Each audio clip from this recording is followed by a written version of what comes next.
Marlow Briggs may be a God of War clone, but its star is no Kratos. In fact, he's keenly aware of the ridiculousness of the game surrounding him, constantly poking fun at video game tropes. Sometimes self-aware humor is a crutch used to excuse banal gameplay, but Marlow Briggs is an entertaining and wonderfully paced action game on its own terms, and by being so, earns the right to make light of itself. The plot isn't much to talk about. There's a cackling madman and a kidnapped archaeologist girlfriend in distress. You play Marlow Briggs, a fireman brought back from the dead by way of a talking Mayan mask. It's not the story that keeps you pressing on, but rather the always-on action and crazy dialogue. The humor isn't highbrow, but it's rarely juvenile, with Marlow poking fun at video game conventions like conveniently placed machine gun turrets, and the mask making fun of you when you miss a jump and fall to your death. You might have mentioned the machine gun. Yes, but then you noticed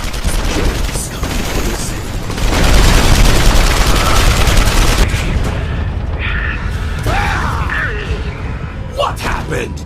Did you think you saw some enemies down? Wasn't enough. The good news is that Marlow Briggs doesn't use its humor to explain away its shortcomings. It changes up the environments, the gameplay, and the camera angles so often that it keeps tedium at bay. You chain attacks together using 2 buttons, occasionally stopping to climb up some vines, slide down ropes, move a few objects around for platforming purposes, and so forth. And because Marlow Briggs takes place in the modern day, you occasionally get to shoot some stationary guns before switching back to your blades, and even get to gun down some aircraft in top-down shooter sequences. So no, Marlow Briggs is hardly original, but it's still gleefully entertaining. You begin with a medium-range melee weapon, but eventually earn 3 more. You earn experience as you kill and find extra caches of it along the way, and then use it to enhance your health and mana pools. There's a good sense of continuing rewards over the game's 4-hour or so runtime, as well as a sense of increasing challenge. You go from severing limbs to dodging flaming boulders barreling at you, to leaping across moving platforms Frogger style, to riding a scorpion and jabbing scarabs with its tail, all in a few minutes' time.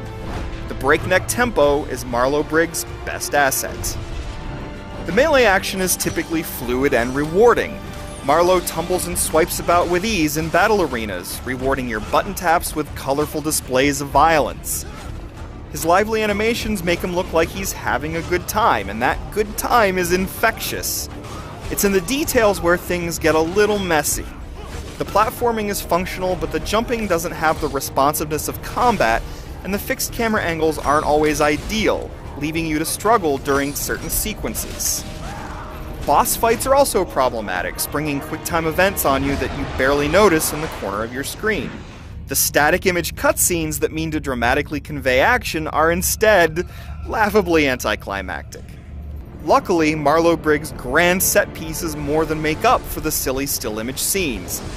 Grandeur comes by way of carefully staged camera movements that reveal beautiful jungle vistas and perilous industrial machinery.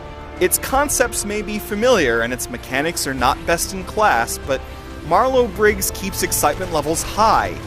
Here's hoping the sequel teased by the game's conclusion comes to be, for Marlow surely has a few more one-liners up his sleeve. What the hell? I killed you! Yeah? Well, I'm back!